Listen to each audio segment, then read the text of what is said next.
Hi, everybody. Where we left off when we were back in class, we were talking about triangles. And we said that triangles have a total of how many degrees? Yes, they have a total of 180 degrees. So we said if you take all three angles, add them together, they will total 180 degrees. This next part is talking about the external angle theorem. So that's what you guys should have been working on yesterday.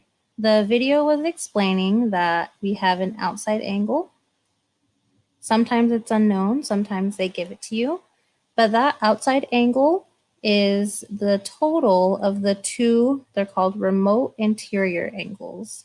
All that means is it's the two angles farthest away from your outside angle. So they said that if you add those two angles together, it will give you your outside angle. So if you take 47 and add it to 30, it will give you that one. So if we add that up, this outside angle is 77 degrees. So that was yesterday's. For today, we are talking about angle-angle similarity.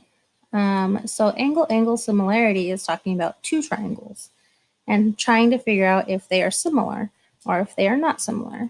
Congruent figures are the same shape and the same size. Similar figures have the same what?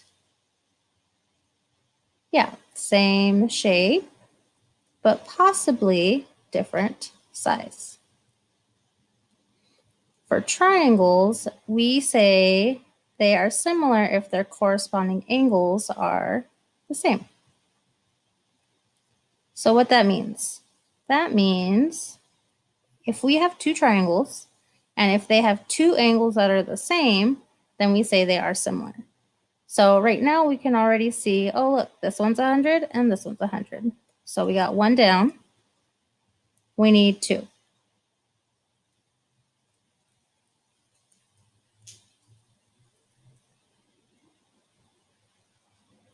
So what we can do is we can figure out this last one and determine if they're the same or not. So we have 100 and it needs to total 180. So 180 minus 100 is 80. And then we're going to do 80 minus 45. So this one is 35. And then we can actually stop there because if we notice, this angle is the same as this angle. So now we have two angles that are the same. So we would say, it says, explain whether the triangles are similar. We would say, yes, they are similar.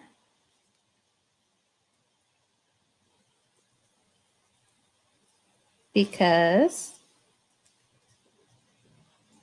they share two of the same angle measures.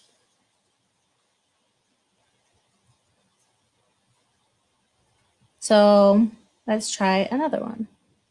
So this next question says, which two triangles are similar, 1 through 4? So they give us 2 for all of them, but we have to figure out what the other angle is. So if we have this box right here, how many degrees is that? Yeah, it's 90 degrees. So what we're going to do is we're going to take 180 and subtract all of these. So let's see, 180 minus 36.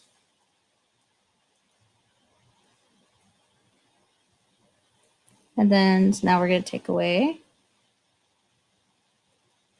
85.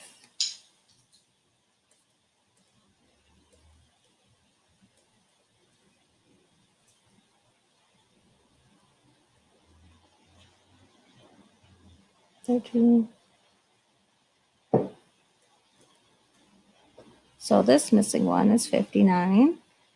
So if we look, we can already see which ones are similar. This has 59 and this has 59. This has 36, and this has 36. We can keep going if we wanted to see if any of the other ones are similar. So we can do 180 minus 85.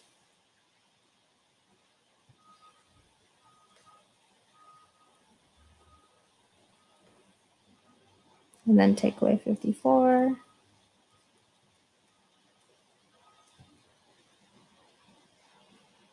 And then this is 36, this is 59, this is missing, it's 85 because we have that from over here. And then 90 plus 90 is 180, so we'll do 90 minus 54.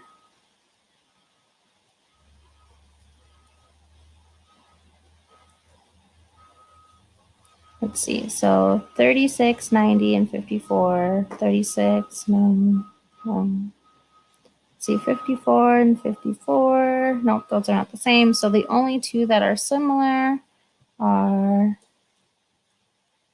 triangle 1 and 3.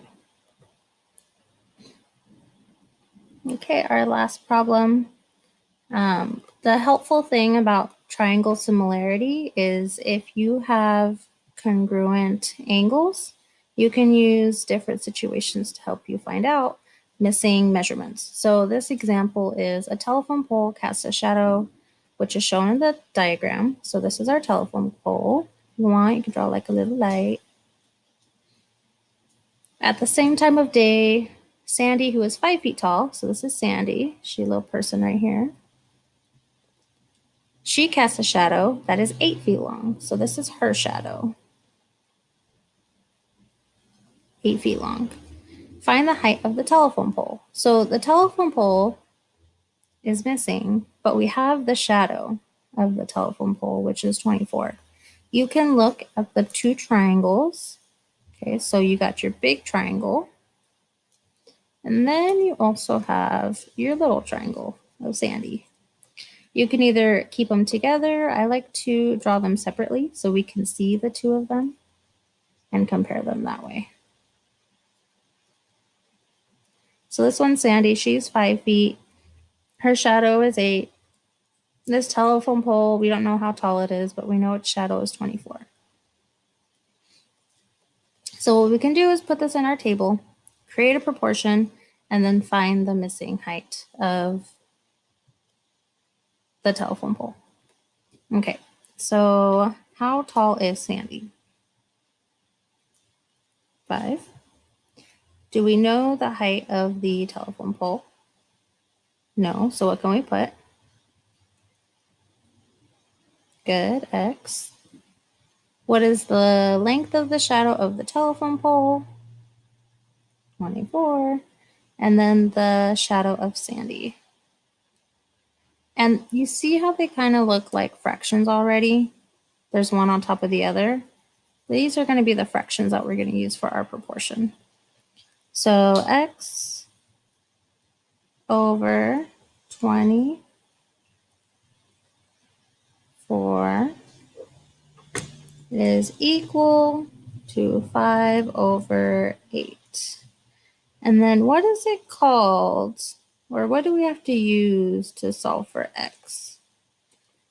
We have to do this.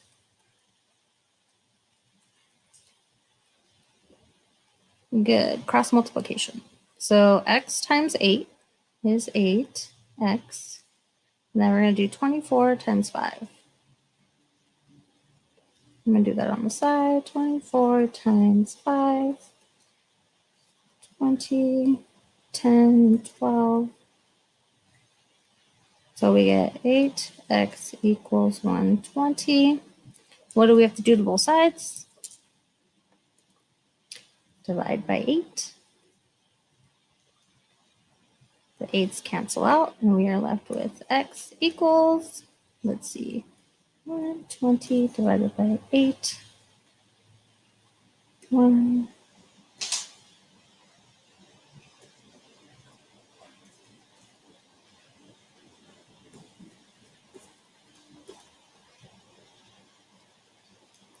So what does x represent?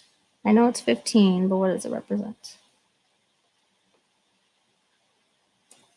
The height of the pole. All right, thank you.